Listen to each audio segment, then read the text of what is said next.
त्या inverse of matrix मध्ये inverse of मॅट्रिक्सचा फॉर्म्युला काय होता हो? Inverse of matrix A inverse equal to 1 upon determinant of A into adjoint of A. Means आपण 4 step त्या पद्धतीने इन्व्हर्स साठी फाइंड आउट करत होतो.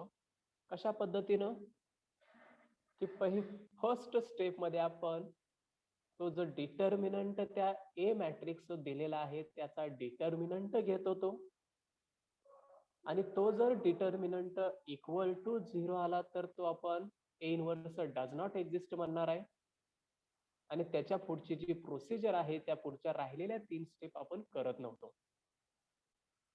पण जर डिटर्मिनंट नॉट इक्वल टू 0 आला तर मात्र आपल्याला तो मॅट्रिक्स असा ए इन्व्हर्स एक्झिस्ट होतोय म्हणजे फाइंड आउट करता येतो त्याला ए इन्व्हर्स आहे. मग अशा वेळी आपण करत होतो नेक्स्ट 3 स्टेप्स. त्यानंतर पुढची स्टेप घेत होतो आपण सेकंड मध्ये को फॅक्टर मॅट्रिक्स फाइंड आउट करतोय. थर्ड स्टेप मध्ये आलेल्या को फॅक्टर मॅट्रिक्सचा ट्रान्सपोज घेतोय आणि त्यावरून ट्रान्सपोज वरून आपल्याला ऍडजॉइंट ऑफ द मॅट्रिक्स मिळतोय.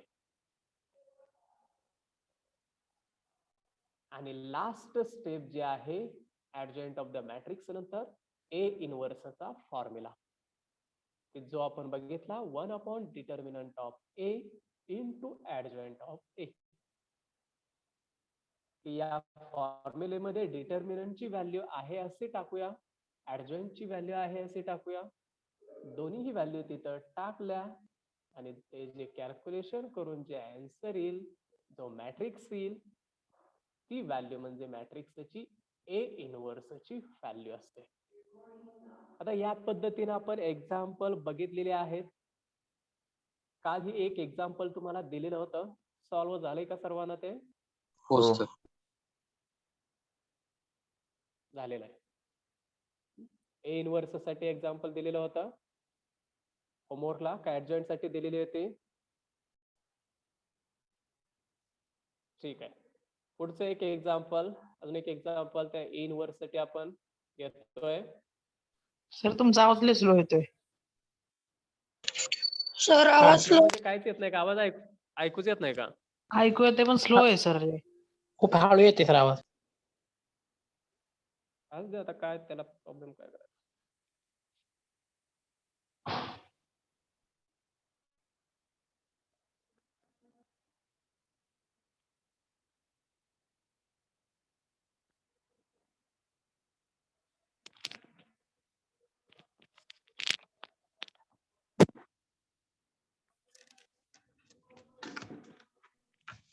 ठीक आहे बघा.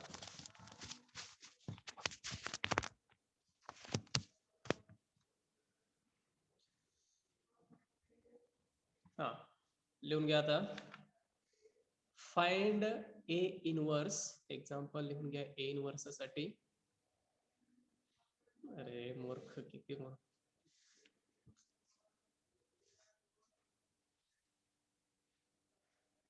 सुरुवातीला डिटर्मिनंटची व्हॅल्यू आपल्याला फाइंड आउट करायची. मग त्यासाठी डिटर्मिनंट घेऊया त्याचा. या सर्वांनी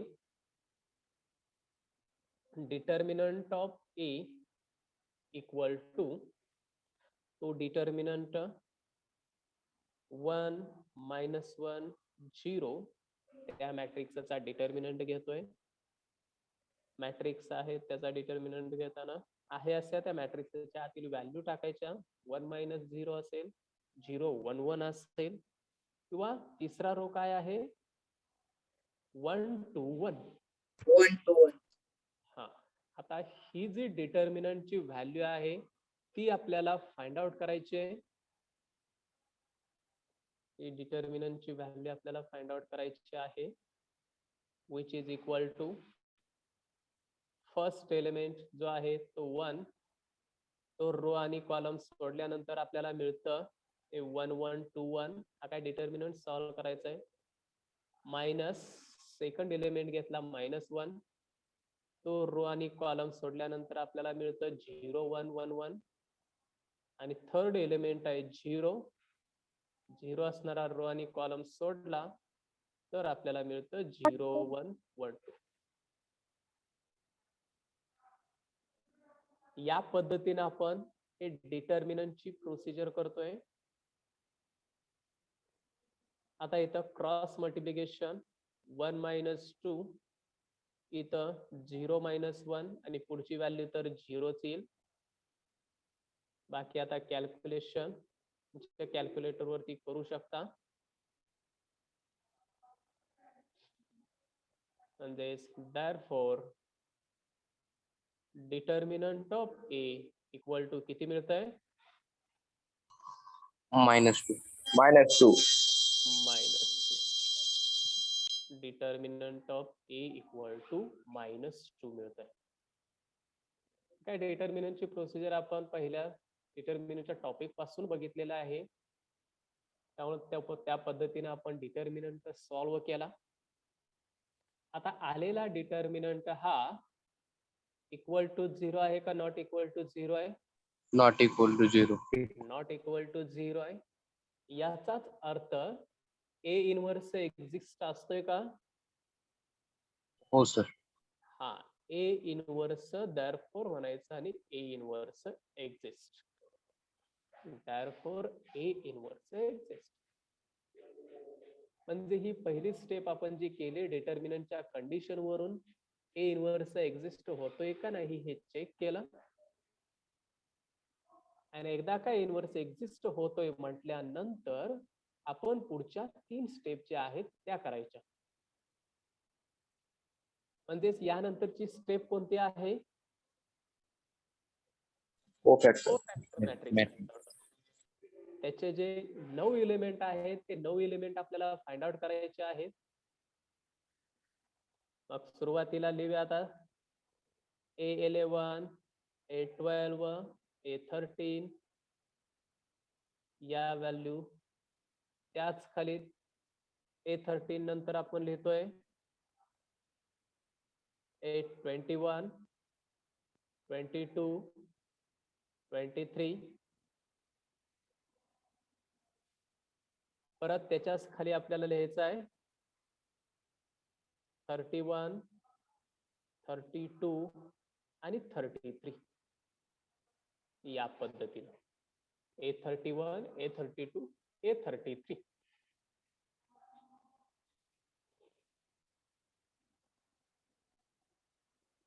आता यांची साइन कशी असतील?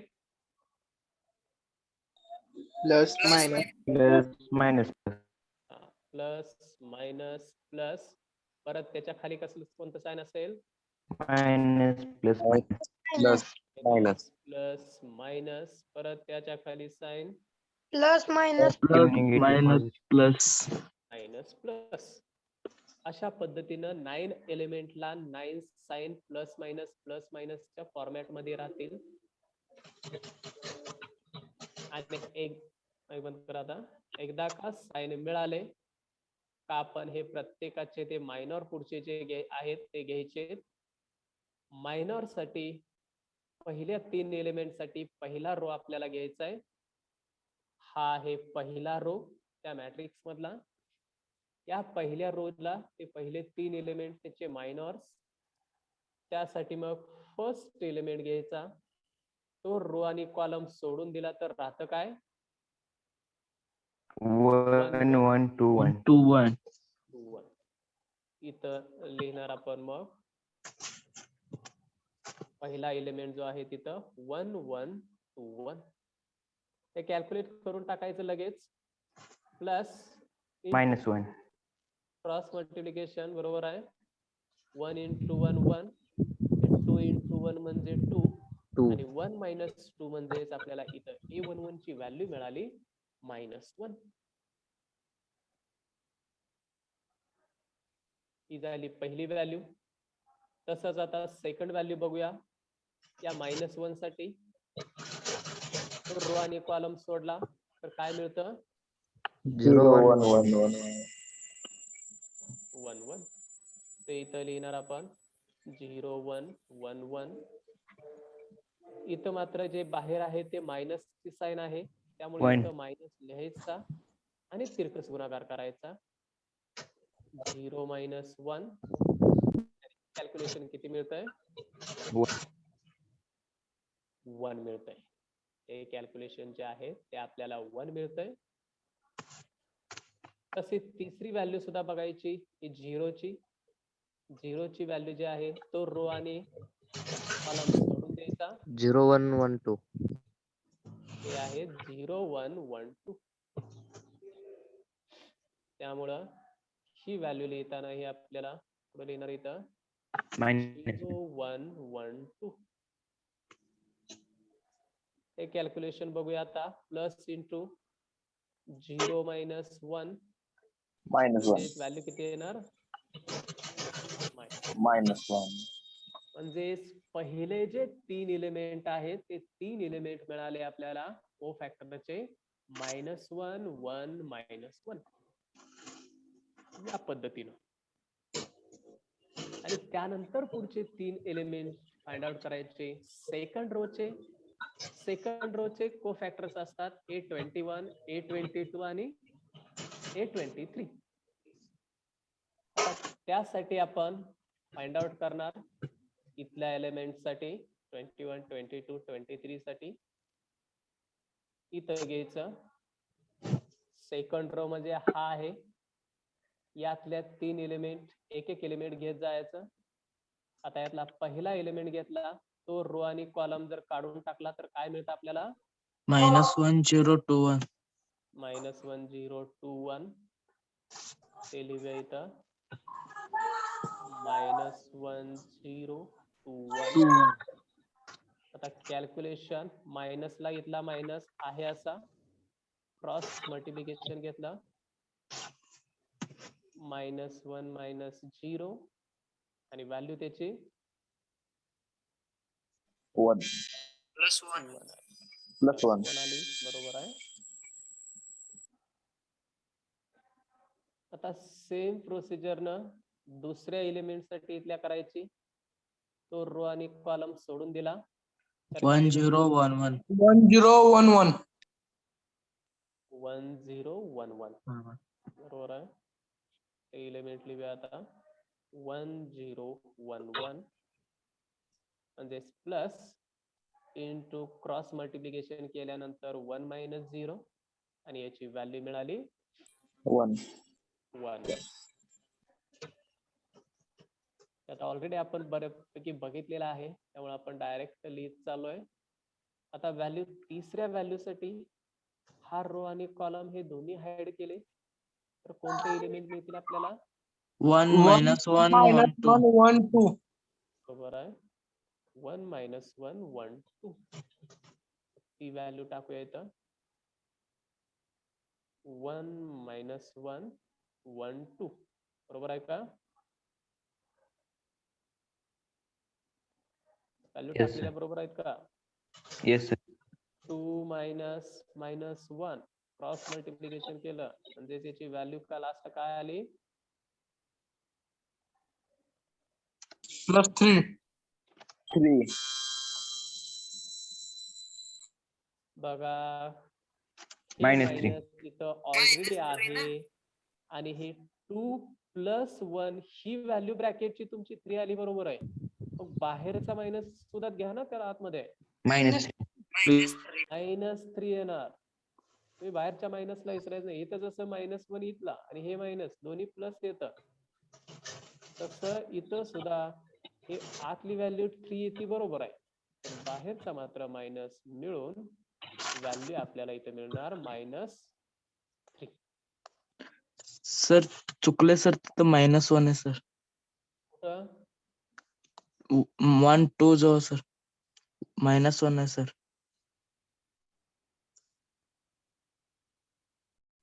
इथल्या व्हॅल्यू साठी थर्ड रो म्हणजे हा रो आहे. या रो मध्ये आता फर्स्ट एलिमेंट आहे 1 तो 1 असणारा रो आणि कॉलम सोडला तर राहतं काय? Minus one, zero, one. -1 0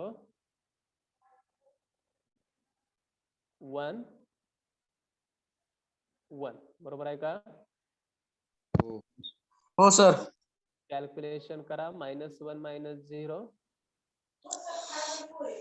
Minus येणार one, मग minus Minus one. one. -1.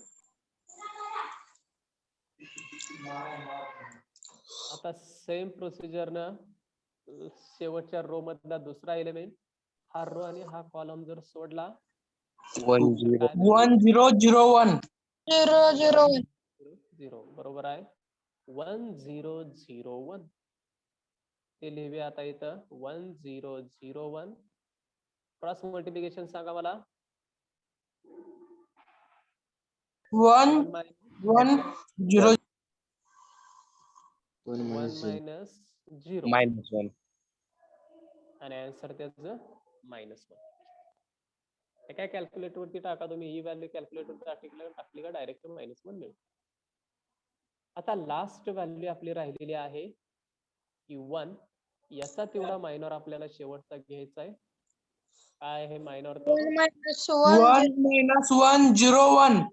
हा 1 -1 0 1 ते टाकूया. 1 -1 0 1 म्हणजे प्लस इंटू परत इथं 1 - 0 Plus 1.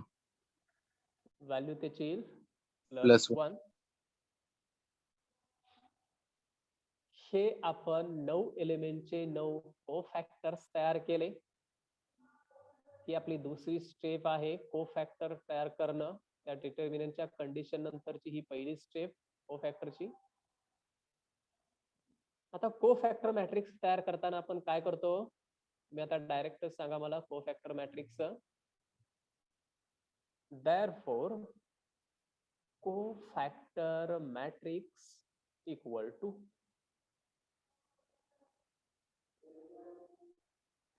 कोफॅक्टर मॅट्रिक्स म्हणजे काय असतं? आलेले एलिमेंट जे 9 एलिमेंट आहेत ते पहिले 3 एलिमेंट पहिल्या रो मध्ये, नंतरचे मधले 3 एलिमेंट नंतरच्या 3 रो मध्ये आणि शेवटचे 3 एलिमेंट थर्ड रो मध्ये. या पद्धतीने आपण एलिमेंट्स लिहित असतो. सांगा पहिला row -1 1 -1. -1 1 minus -1. 1. -1. Okay. Second row 1 1 minus 3. 3 1 1 -3 बरोबर आहे. Third row minus Minus 1 1. परत एकदा minus 1 minus 1 1 -1 -1 1 या पद्धतीने आपल्याला हा कोफॅक्टर मॅट्रिक्स मिळाला. आता ही झाली आपली दुसरी स्टेप कोफॅक्टर मॅट्रिक्सला घेतलं. आता आपण काय करणार? फॉर्म्युला कशाचा लिहिणार? नेक्स्ट स्टेपला Adjacent. Adjoint of A. Adjoint of A आणि ऍडजॉइंट ऑफ ए म्हणजेच Transport of comatric. बरोबर आहे ट्रान्सपोज ऑफ कोफॅक्टर मॅट्रिक्स. ट्रान्सपोज म्हणायचं आहे त्याला. ट्रान्सपोज ऑफ कोफॅक्टर मॅट्रिक्स आणि ते लिहिताना कोफॅक्टर मॅट्रिक्स आणि त्याच्या ब्रॅकेटला वरती टी लिहायचं म्हणजे ते आपोआप ट्रान्सपोजचं साइन आहे. आपण कोफॅक्टर मॅट्रिक्स ट्रान्सपोज या पद्धतीने म्हणू शकतो किंवा ट्रान्सपोज ऑफ कोफॅक्टर मॅट्रिक्स ही म्हणू शकतो. मग व्हॅल्यू लिहूया. Therefore adjoint of A equal to या तिन्ही रोला तिन्ही कॉलम मध्ये आपल्याला लिहायचं आहे म्हणजे ट्रान्सपोज तयार होईल. सांगा पहिला रो हे सॉरी कॉलम काय तयार होईल मग? minus 1 1 minus 1 -1. परत सेकंड रो 1 1 कॉलम करायचा 1 1 -3. Third Rochak third column Minus minus 1 minus minus 1. Okay -1 -1 1. हा आपल्याला ऍडजॉइंट मिळाला. बघा फर्स्ट डिटर्मिनंट फाइंड आउट केला, दुसरं कोफॅक्टर मॅट्रिक्स फाइंड आउट केलं, त्यानंतर तिसरं ऍडजॉइंट ऑफ द मॅट्रिक्स आपण फाइंड आउट केलं.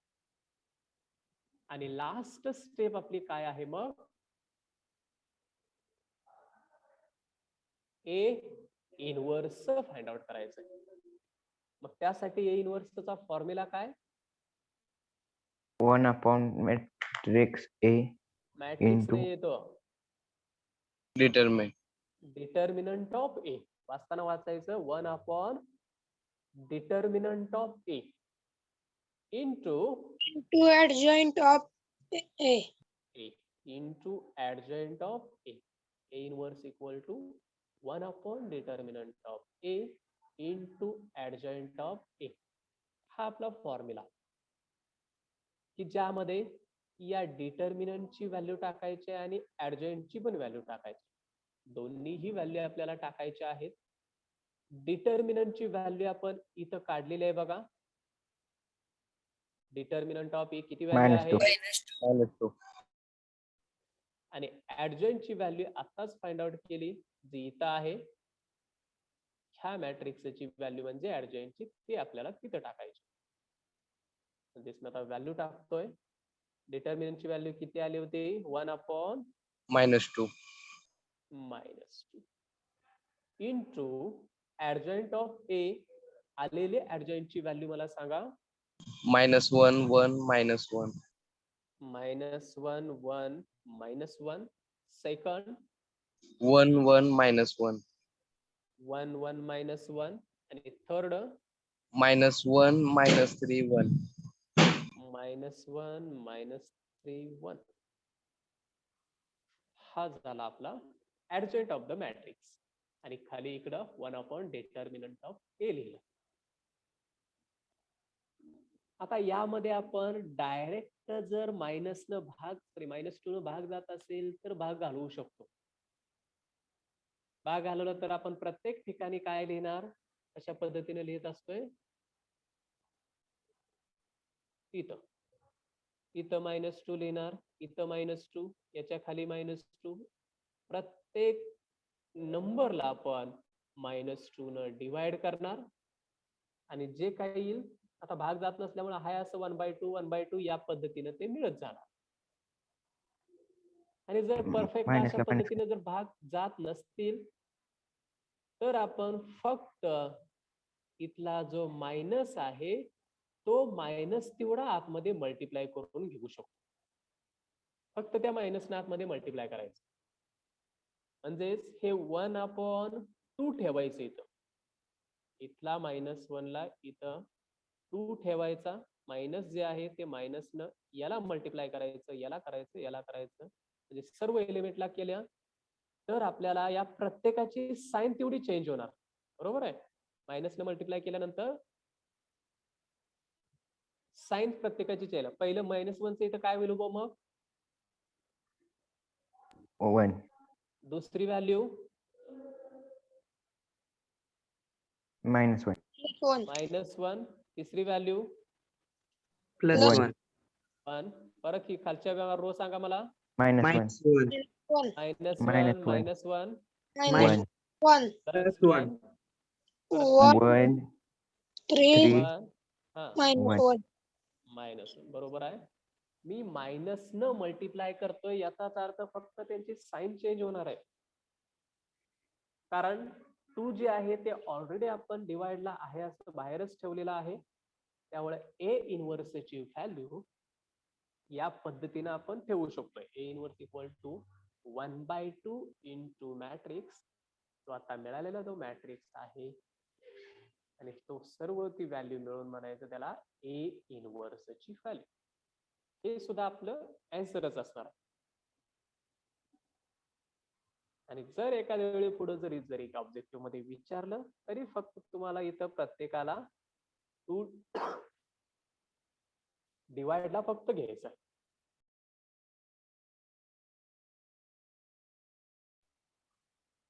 2 डिवाइडला घेतला का आपोआप ते मिळून जातं. पण ते घेत बसायची काही गरज नाहीये. जर ऑब्जेक्टिव्ह मध्ये तुम्हाला विचारला असेल तर घ्या, नसेल तर हे आपलं आहे असं इथं आन्सर ठेवा. समजलं सर्वांना ए इनव्हर्सचं? Yes sir. महत्वाचं आहे ए इनव्हर्स, कारण प्रत्येक कन्सेप्ट ही एकमेकावरती ही डिपेंड कन्सेप्ट आहे. आपण को फॅक्टर मॅट्रिक्स काढला, को फॅक्टर मॅट्रिक्स वरती ऍडजॉइंट डिपेंड आहे. ऍडजॉइंट काढला, ऍडजॉइंट वरती ए इनव्हर्स डिपेंड आहे. आणि या ए इनव्हर्स वरती पुढचा आपला मॅट्रिक्सचा लास्ट पॉइंट जो आहे तो लास्ट पॉइंट डिपेंड आहे त्यावर. म्हणजेच आपल्याला ते सायमल्टेनियस इक्वेशनची जी सोल्युशन काढायची आहेत त्या ए इनव्हर्सच्या फॉर्म्युलेवरून काढायची. म्हणजे सोल्युशन काढताना आपल्याला तुम्हाला डिटर्मिनंट काढायचं आहे, को फॅक्टर काढायचा आहे, ऍडजॉइंट काढायचा आहे, त्याच्यावरून ए इनव्हर्स काढायचा आहे. आणि या 4 व्हॅल्यू 4 स्टेप केलेल्या त्या सोल्युशन मध्ये त्या नंतरच्या एका स्टेप मध्ये टाकल्या का त्यानंतर आपल्याला सोल्युशन मिळणार आहे. म्हणजे त्या एक्झाम्पल मध्ये तुम्हाला सुद्धा इनव्हर्सची एक्झाम्पल असणारच आहे, इनव्हर्स तुम्हाला काढायचंच आहे. येते लक्षात आहे ए इनव्हर्स साठी? हो सर. हा, आता वाटल्यास ह्याचे अजून एक 2 एक्झाम्पल तुम्हाला सॉल्व्ह करायला देतोय. एक्झाम्पल तर लक्षात आली सर्वांचे ही? हो सर.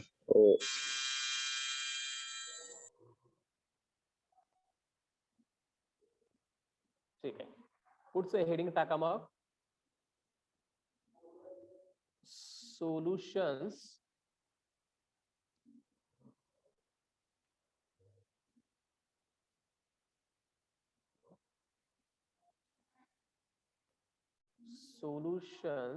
of simultaneous equation.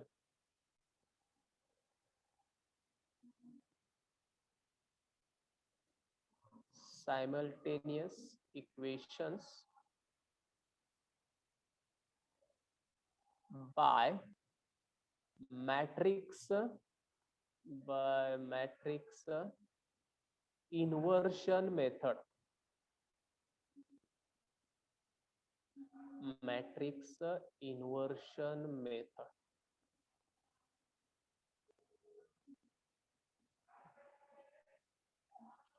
जसं आपण डिटर्मिनंट मध्ये क्रॅमर्स रूल न हीच सायमल्टेनियस इक्वेशन सॉल्व्ह केली आणि एक्स वाय झेड यांच्या व्हॅल्यू फाइंड आउट केल्या, तसंच आपल्याला इथं त्याच सायमल्टेनियस इक्वेशनची सोल्युशन फाइंड आउट करायचे आहे, पण मॅट्रिक्सचा यूज करून करायचे. इथं डिटर्मिनंटचा यूज करून केली, इथं मॅट्रिक्सचा यूज करून करायचे. आणि त्या मेथडला म्हटलं जातं तिथं जसं क्रॅमर्स रूल म्हटलं जातं तर इथं मॅट्रिक्स इन्व्हर्शन मेथड म्हटलं जातं. इन्व्हर्शनचा अर्थ इन्व्हर्सचा यूज करून करायचंय. मॅट्रिक्सच्या इन्व्हर्सचा यूज करून आपल्याला सोल्युशन फाइंड आउट करायचं आहे, म्हणून त्याला मॅट्रिक्स इन्व्हर्शन मेथड म्हटलं जातं. म्हणजे यामध्ये ए इन्व्हर्स पर्यंत ही प्रोसिजर आपली असणारच आहे. त्या ए इनव्हर्स मध्ये नेक्स्ट एक स्टेप ऍड केल्यानंतर आपल्याला ती सोल्युशनची स्टेप मिळणार आहे एक्स वाय झेड ची. आता ते ऍक्च्युअली मध्ये काय असेल, कशा पद्धतीने असेल ते आपण बघूया. बघा, सुरुवातीला तर हे हेडिंग टाकलं सर्वांनी? हो सर. Yes, sir. हो सर. त्यामध्ये आता जे सायमल्टेनियस इक्वेशन्स असतात, एक 2 इक्वेशन लिहितो मी 2 व्हेरिएबल्स मधली. a1x plus b1y equal to c आणि दुसरी equation a2x plus b2y equal to d. ही आपल्याला 2 इक्वेशन्स आहेत, 2 व्हेरिएबल्स मध्ये आहेत. हे a1 b1 हे जे आहेत ते कॉन्स्टंट आहेत, a2 b2 c d. आणि x y हे जे आहेत ते आपले व्हेरिएबल्स आहेत आणि त्याच्या व्हॅल्यू आपल्याला फाइंड आउट करायचे. पण ऑलरेडी a1 a2 हे दिलेलंच असतं तुम्हाला. तर हे जे आहे हे या पद्धतीने तुम्हाला इक्वेशन दिलं जातं. जसं आपण याच्या अगोदर बघितलं बघा 2x plus y equal to 3, x minus y equal to समजा 6. अशा पद्धतीची ही दोन इक्वेशन दिली जातात. आणि ही दोन इक्वेशन याच्यावरून आपण एक्स ची व्हॅल्यू काढू शकतोय, वाय ची ही व्हॅल्यू काढू शकतोय. जसं आपण हे या प्रोसिजरनं करतोय तेच आपल्याला इथं मॅट्रिक्स इन्व्हर्शन मेथडचा यूज करून करायचं. आता हे जे फॉर्मॅट आहे a1x प्लस b1y सायमल्टेनियस इक्वेशनचं, ते फॉर्मॅट सुरुवातीला हे एका मॅट्रिक्स फॉर्म मध्ये आपल्याला लिहायचं आहे. म्हणून खाली लिहायचं we write these equations in matrix form. These equations in matrix form as हे जे सायमल्टेनियस इक्वेशन्स आहेत त्यांना आपल्याला एका मॅट्रिक्स फॉर्म मध्ये लिहायचा आहे. तो मॅट्रिक्स फॉर्म कोणता आहे तर खाली येते बघा a into x equal to b. त्याला म्हटलं तर ax इक्वल टू b. ही व्हॅल्यू महत्वाची, ax इक्वल टू b.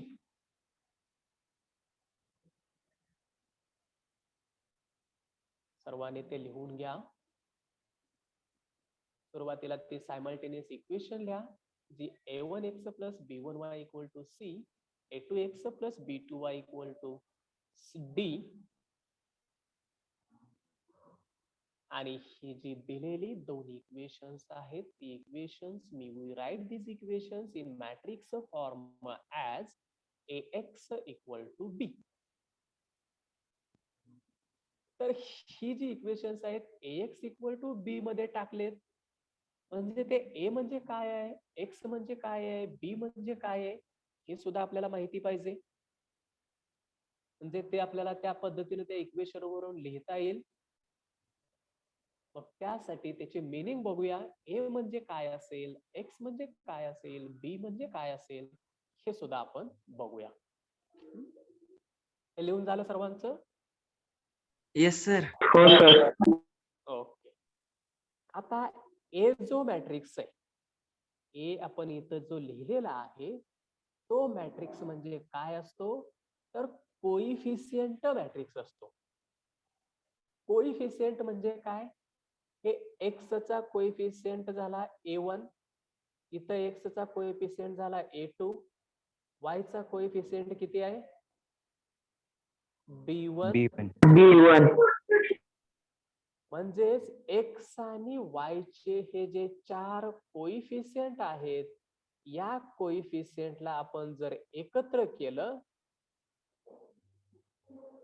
केल्यानंतर हा जो मॅट्रिक्स मिळतोय त्या मॅट्रिक्सला आपण ए मॅट्रिक्स म्हणणार आहे. त्या मॅट्रिक्सला ए मॅट्रिक्स म्हणायचं. ते आपण पुढे लिहिणारच आहे, फक्त या पद्धतीने लक्षात ठेवा.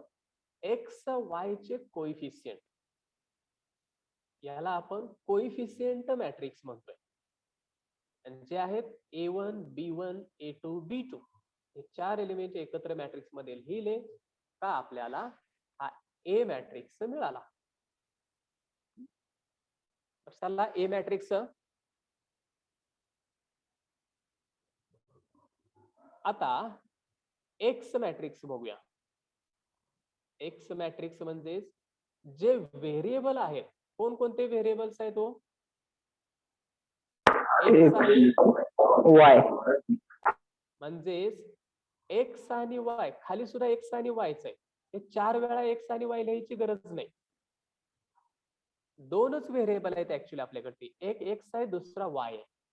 म्हणजेच एक्स म्हणजे काय असणार मग, तो मॅट्रिक्स असणार एक्स आणि वाय एका कॉलम मध्ये लिहायचे, रो मध्ये लिहायचे नाही. एका कॉलम मध्ये त्या एक्स आणि वाय ला लिहायचं आणि तो जो मॅट्रिक्स मिळतोय त्याला आपण इथला एक्स मॅट्रिक्स म्हणणार आहे. आणि याला म्हटलं जातं व्हेरिएबल मॅट्रिक्स. एक्स मॅट्रिक्सला म्हटलं जातं मॅट्रिक्स ऑफ व्हेरिएबल्स किंवा व्हेरिएबल मॅट्रिक्स. आणि आता राहिला बी. बी म्हणजे Constant. आता कोणते एलिमेंट राहते तो? कॉन्स्टंट. कॉन्स्टंट एलिमेंट जे राईट साइडला आहेत इक्वॅलिटीच्या, ते सी आणि डी एवढेच एलिमेंट राहिले. आणि ते एलिमेंट एकत्र लिहिले का आपल्याला बी मिळतं. सी आणि डी, ज्याला आपण कॉन्स्टंट मॅट्रिक्स म्हणतोय.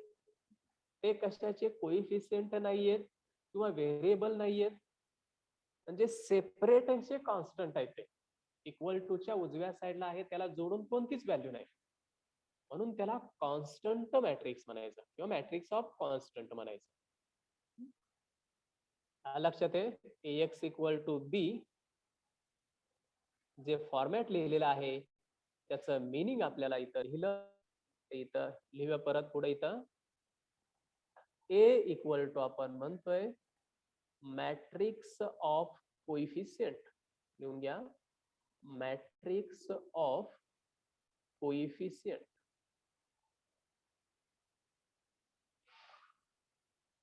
म्हणजेच या एक्झाम्पल मध्ये आपण मॅट्रिक्स ऑफ कोइफिशियंट म्हणजेच A1 B1 A2 B2 A matrix म्हणजे हा मॅट्रिक्स झाला.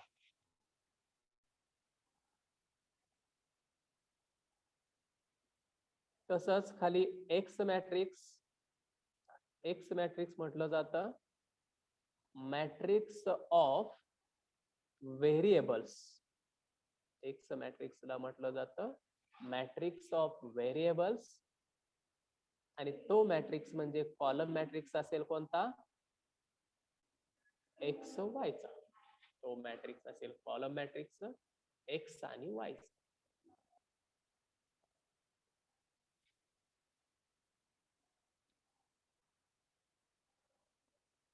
लिहून झालं? हो. हो सर. व्यवस्थित लिहून घ्या. A matrix matrix of coefficient, x matrix matrix of variables. आता राहिला बी मॅट्रिक्स. याला म्हणायचं मॅट्रिक्स ऑफ कॉन्स्टंट किंवा constant matrix. Matrix of constant. आणि तो मॅट्रिक्स आहे सी बी. या एक्झाम्पल मध्ये तो मॅट्रिक्स आहे सी डी. हे त्या AX इक्वल टू बी च मिनिंग झालं. आलं का लक्षात तुमच्या आता हे? हो. हो सर.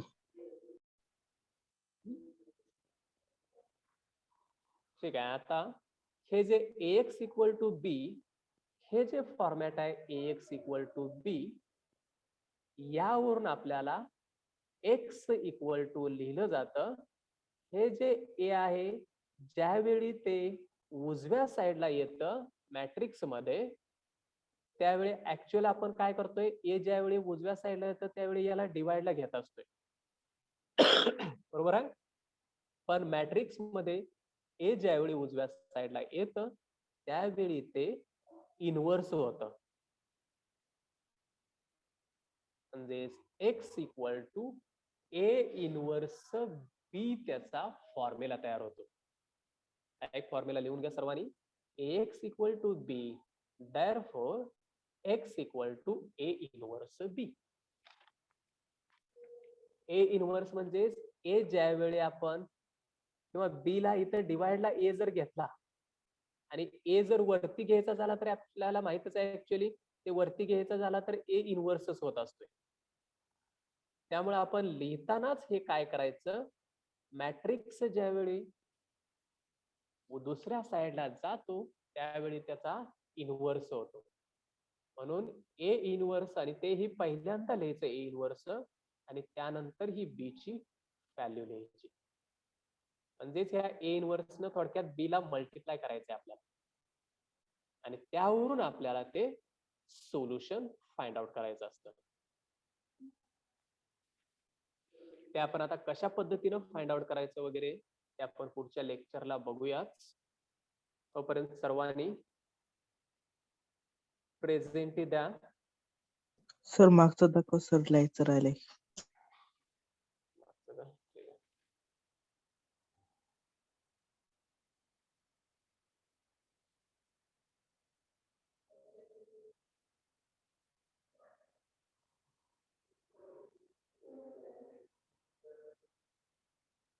हे का? अजून माग हो सर.